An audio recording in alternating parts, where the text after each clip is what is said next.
Iya. Waalaikumsalam. Boleh masuk, Bu? Boleh, silakan masuk. Misi, Bu. Nabila. Ya, Bu. Iya. Silakan duduk. Oke.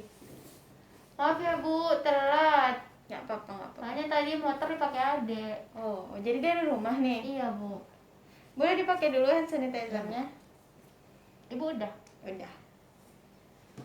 Karena sekarang lagi masa pandemi kan, jadi alangkah baiknya kita tetap waspada dan menjaga protokol kesehatan. Iya, Bu. Apa kabar nih Nabila? Udah 3 hari ya semenjak kita chatting, nggak ada kabar lagi. Iya, Bu. Alhamdulillah baik sih, Bu. Tugas sekolah gimana? Lancar. Lancar. Udah siap dong untuk ujian? Alhamdulillah akhir? siap, Bu. Ya, Oke, kemarin kan sudah dijadwalkan mau ketemu sama ibu hari ini, dan kebetulan ibu juga free hari ini dan kamu juga bisa free, jadi kita laksanakan konselnya hari ini. Oh ya, sebelumnya itu udah ibu jelaskan kan mengenai konseling individual itu apa, terus juga asas-asasnya apa. Kamu masih ingat nggak? Ingat, Bu. Konseling individu ini sebenarnya nggak ada bedanya sama konseling kelompok kan, Bu. Cuman untuk menyelesaikan masalah juga. Cuman bedanya kalau konseling individu ini sendiri kan, Bu. Kalau kelompok rame-rame sama kawan yang lain. Iya, betul. Terus kalau individu ini asasnya sama juga kan, Bu. Ada asas kerahasiaan, keterbukaan, kesukarelaan. Seperti yang kamu laksanakan sekarang itu kan sukarela. Kamu kan datang ke sini tuh emang kemauan kamu sendiri, karena kamu sadar bahwasanya kamu ada problematika yang emang harus diselesaikan gitu ya. Terus juga mengenai pengertian tadi juga sudah cukup benar gitu, sudah mendekati sempurna. Bahwasanya konseling individual itu adalah suatu proses konseling yang dilaksanakan oleh konselor kepada konseli secara individual. Nah, nanti akan diberikan beberapa teknik penyelesaian dari permasalahan yang akan dituntaskan, seperti itu. Nah, sebelum kita mulai nih sesinya, kamu mau ke WC dulu atau mau makan dulu atau mau minum dulu nanti? Udah, Bu, tadi dari rumah udah makan dulu, Bu. Udah kenyang berarti ya? Alhamdulillah, Bu. Bisa konsentrasi dong ya? Bisa, bisa. Oke, langsung aja nih.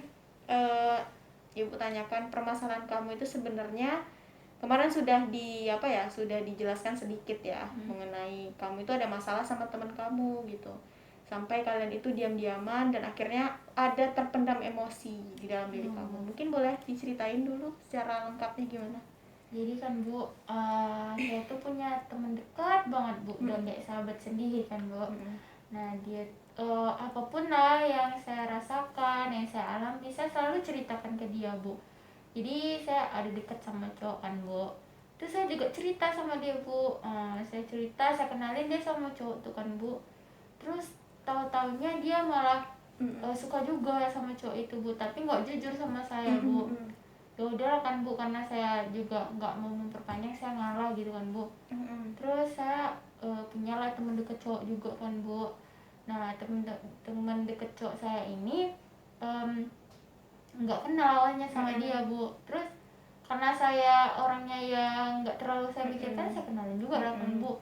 Tahu-taunya dia juga ikut yang deket-deket banget gitu kan, Bu. Jadi saya merasa kesel, Bu, kenapa sih harus selalu orang yang saya deketin dia juga pengen deket gitu, Bu. Cuman saya masih tahan gitu kan, Bu, masih saya pendam gitu, nggak takut aja nanti tersinggung hatinya, Bu, kalau saya keluarkan amarah saya, Bu. Terus ya kayak gitulah, Bu. Akhirnya pas waktu itu kan, Bu, saya pergi sama dia kan, Bu. Tuh ketemu sama temen cowok saya tuh kan, mau ketemu juga sama temen cowok saya tuh, Bu. Saya mau minjam jaket si temen saya itu, Bu, yang cowok itu. Terus dia malah mau minjam juga baju yang si cowok itu, Bu. Nah, jadi ada perdebatan sedikit kami, Bu, di situ tuh. Jadi saya diamin lah dia kan, Bu. Nah, rupanya kan, Bu, sepulang dari kegiatan itu, Bu, dia malah cerita ke sahabat kami satu lagi tuh yang berbeda, Bu, faktanya dengan kejadian yang ada. Jadi saya marah, Bu. Terus saya marah, saya kesal. Ya saya marah-marah lah, Bu. Akhirnya kami sekarang jadi diam-diaman gitu deh, Bu. Gitu ya. Berarti masalahnya itu sebenarnya ada ketidakenakan di antara kalian, ada ketidaknyamanan di antara kalian yang kamu sebelumnya sudah sampaikan tidak sama dia itu apa mengenai perasaan kamu dari awal gitu, ketika merasa bahwa kok dia nih selalu ngikut apa yang aku inginkan, atau kok dia selalu berteman dengan orang yang sama-sama aku temenin ya gitu ha. Pernah nggak kamu ngomong sama dia? Nggak pernah sih Bu. Nggak pernah. Berarti kamu selama ini lebih kepada menumpuk emosi itu sampai kepada emosi itu meledak sendiri gitu ya? Iya Bu. Oke. Jadi sekarang keadaannya sama teman kamu gimana? Ya kami diam-diam aja Bu, kalau dia chat di grup ya saya kacangin Bu, nggak saya balas, malas aja Bu kalau saya ladenin, nanti saya emosi Bu. Oke. Terus tanggapan dia ketika kamu seperti itu, atau ketika kamu marah waktu itu, ada nggak respon dia yang bahwasanya dia sadar bahwasanya dia tuh salah? Ya ada sih Bu, dia bilang dia minta maaf ya, dia nggak sadar kalau dia ngomong kayak gitu.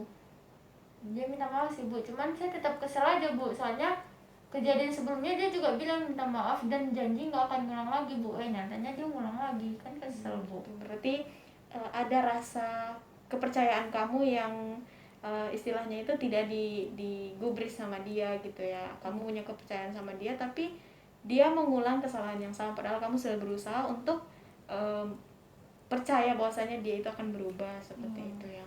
Setelah udah diam-diaman kayak sekarang gitu kan, kamu ada ngerasa gimana gitu nggak sama dia? Ngerasa kayak kehilangan, kayak ada yang berbeda dan sebagainya? Merasa kehilangan pasti lah kan Bu, karena kan yang di awal tuh emang selalu cerita ke dia, pokoknya ke dia lah duluan, tanya kayak gitu, tentulah kehilangan kan Bu. Cuman ya gimana lah Bu, kayak gitu, nyesal juga ada sih, cuman ada juga leganya kan, bukan ada marah-marah. gitu sih Bu. Oke.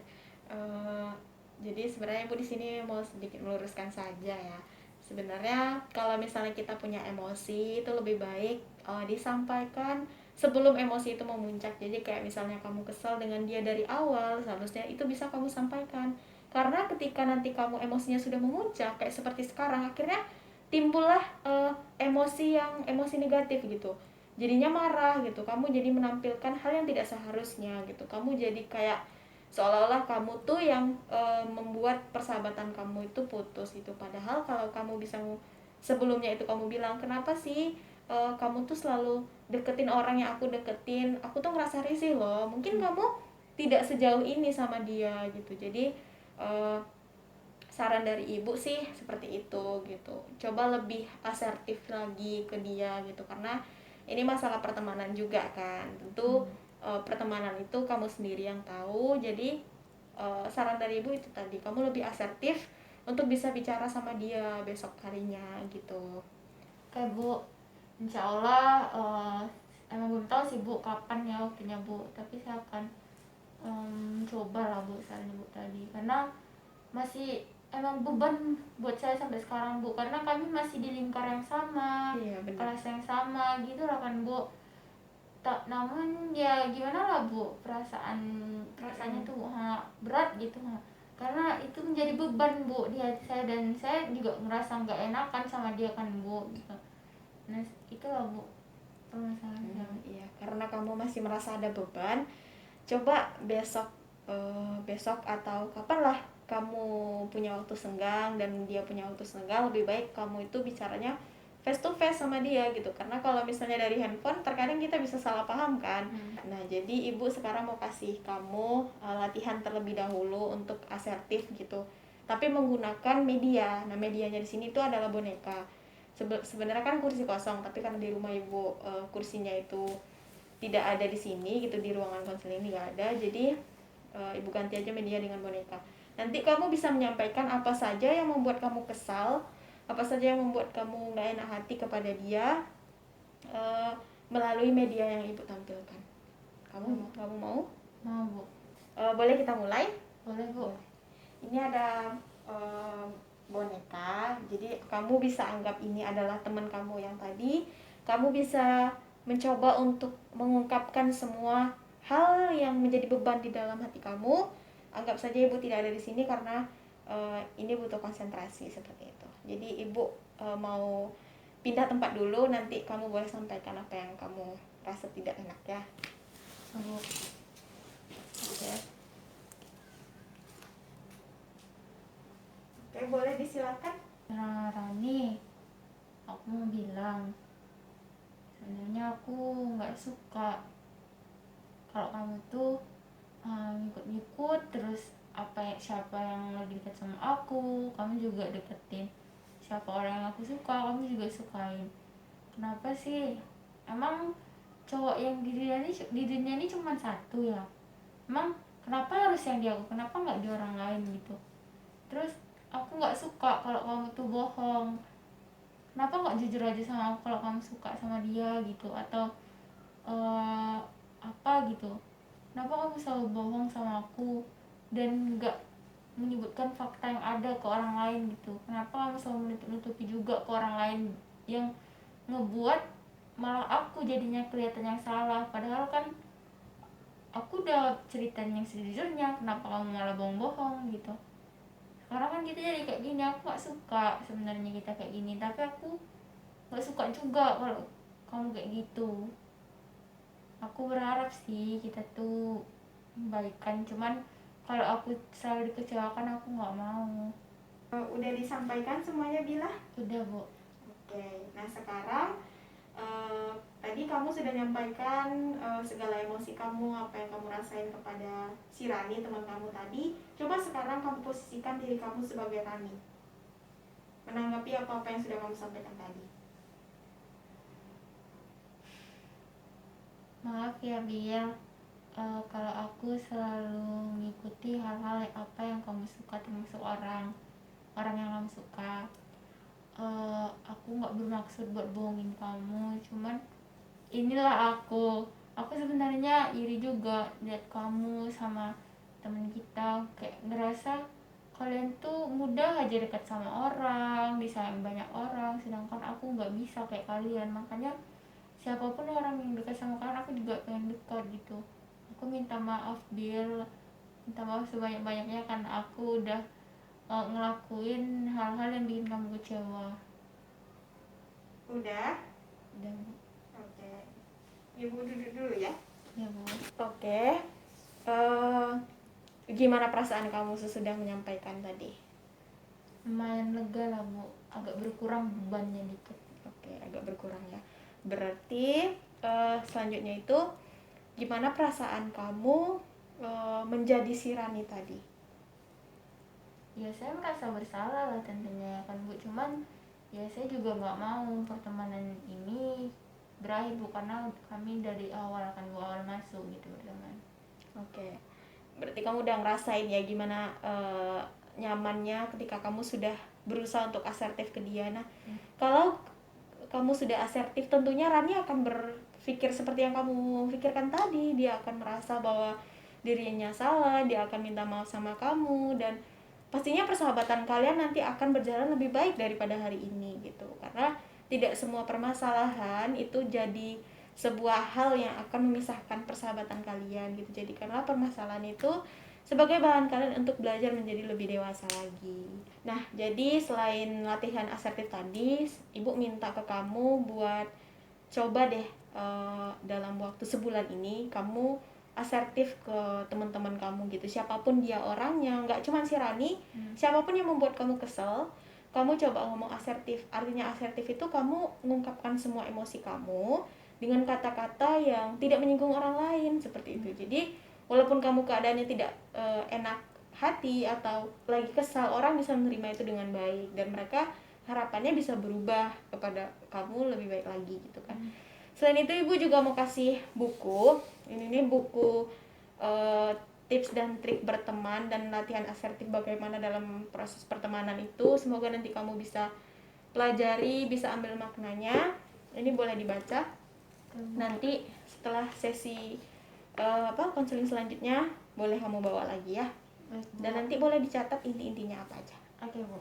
Oke. Sepertinya untuk sesi konseling sekarang udah cukup sampai di sini. Ibu mau nanya dulu nih sebelum kita tutup. Kesan dan pesan kamu pada konseling kali ini apa aja? Kesan saya sih, Bu, saya merasa lega, Bu, udah lagi tadi udah kayak mempraktekkan langsung gitu Bu, ada Raninya di sini gitu. Terus saya juga dapat solusi ke depannya gimana. Pesan saya sih Bu, saya pengen kalau bisa kan sering individunya tuh nggak sekali ini aja Bu.